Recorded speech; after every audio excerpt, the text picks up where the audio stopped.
47 വർഷങ്ങൾക്ക് മുന്നേ, കൃത്യമായി പറഞ്ഞാൽ 1979 ജൂൺ 30 ഗോവയിലെ മാർഗവോ തുറമുഖത്തു നിന്ന് ഒരു വലിയ ചരക്ക് കപ്പൽ യാത്ര തിരിച്ചു. അതിന്റെ പേര് MV കൈരളി എന്നായിരുന്നു. കേരള ഷിപ്പിംഗ് കോർപ്പറേഷന്റെ അഭിമാനമായിരുന്ന കപ്പലിൽ 23 മലയാളികൾ ഉൾപ്പെടെ 51 ജീവനക്കാരും ഏകദേശം 20,000 ടൺ ഇരുമ്പയിരും ഉണ്ടായിരുന്നു. കപ്പലിന്റെ ലക്ഷ്യം കിഴക്കൻ ജർമ്മനിയിലെ റോസ്റ്റോക്ക് തുറമുഖമായിരുന്നു. കോട്ടയം സ്വദേശി മരിയാദാസ് ജോസഫ് ആയിരുന്നു അതിന്റെ ക്യാപ്റ്റൻ. എന്നാൽ ആ കപ്പൽ എവിടെയാണെന്നോ ജീവനക്കാരും ഇരുമ്പയിരും എവിടെയാണെന്നോ ഇന്നുവരെ കണ്ടെത്താൻ കഴിഞ്ഞിട്ടില്ല. ജൂലൈ 3 രാത്രി 8 മണിക്ക് ശേഷം കപ്പലിൽ നിന്നും റേഡിയോ സന്ദേശങ്ങൾ ലഭിക്കാതെയായി. പൊട്ടിയ ബോയിലർ ഫീഡ് പൈപ്പ് റിപ്പയർ ചെയ്തെന്നായിരുന്നു ക്യാപ്റ്റൻ അവസാനമായി അയച്ച സന്ദേശം. ജൂലൈ 8 ആഫ്രിക്കൻ തീരമായി ജിബൂട്ടിയിലെത്തി ഇന്ധനം നിറക്കേണ്ടിയിരുന്ന കപ്പൽ 11-ാം തീയതി ആയിട്ടും അവിടെ എത്തിയതുമില്ല. കൈരളി തങ്ങളുടെ തീരത്ത് എത്തിയില്ലെന്ന് ജിബൂട്ടിയിലെ ഷിപ്പിംഗ് ഏജന്റ് അറിയിച്ചപ്പോഴാണ് കപ്പൽ കാണാതായെന്ന് ഷിപ്പിംഗ് കോർപ്പറേഷന് മനസ്സിലാകുന്നത്. അതോടെ പത്രങ്ങളിൽ വാർത്തകളുടെ പ്രവാഹമായിരുന്നു. അന്വേഷണവും ചോദ്യവുമായി ജീവനക്കാരുടെ ബന്ധുക്കൾ ഷിപ്പിംഗ് കോർപ്പറേഷനെ സമീപിച്ചെങ്കിലും വ്യക്തമായ മറുപടിയൊന്നും അവർക്ക് ലഭിച്ചുമില്ല.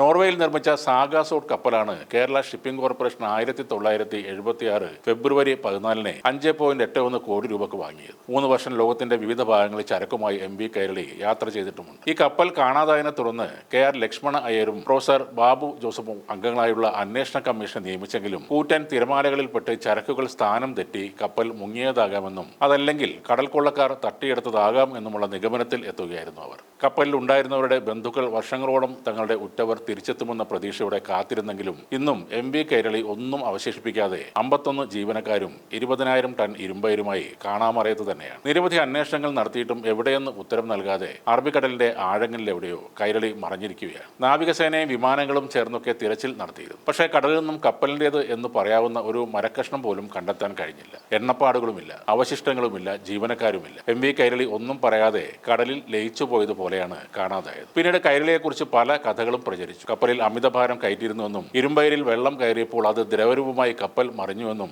റഡാർ തകരാറിലായിരുന്നുവെന്നും ഒക്കെ കഥകളുണ്ടായിരുന്നു. കൊടുങ്കാറ്റ് ഈ കപ്പലിനെ തകർത്തതാകാം, അല്ലെങ്കിൽ കടൽ കൊള്ളക്കാർ പിടിച്ചുകൊണ്ട് പോയതാകാം എന്നൊക്കെയുള്ള ഊഹങ്ങളും പറഞ്ഞിരുന്നു. എന്നാൽ ഇന്നുവരെ ഒരു കാര്യവും തെളിയിക്കപ്പെട്ടിട്ടില്ല. പല കുടുംബങ്ങളിലെയും ഇപ്പോഴത്തെ തലമുറ പ്രതീക്ഷ കൈവിടാതെ കാത്തിരിക്കുകയാണ്. എന്നെങ്കിലും തങ്ങളുടെ ഉറ്റവർക്ക് എന്താണ് സംഭവിച്ചതെന്നെങ്കിലും അവർക്ക് അറിയണം. കടലിന്റെ അഗാധതയിൽ ഒരിക്കലും ഉയർന്നു വരാത്ത വിധം MV കൈരളിയുടെ രഹസ്യം മറഞ്ഞുകിടക്കുകയാണോ, അല്ലെങ്കിൽ ലോകം ഇന്നേവരെ അറിയാത്ത മറ്റേതെങ്കിലും കഥയാണോ ഇതിന് പിന്നിലുള്ളതെന്നും അറിയില്ല. വിമാനമൊക്കെ ഒരു നിമിഷം കൊണ്ട് പൊട്ടിത്തകർന്ന് ഒന്നുമില്ലാതെയാകാം, എല്ലാവരും മരിക്കാം. പക്ഷേ ഇത്രയും വലിയൊരു കപ്പൽ എങ്ങനെയാണ് അപ്രത്യക്ഷം ആകുന്നതെന്ന് മനസ്സിലാകുന്നില്ല. മുങ്ങിയതാണെങ്കിൽ എന്തായാലും അപകട സിഗ്നൽ കൊടുക്കാനൊക്കെ സമയം കിട്ടും.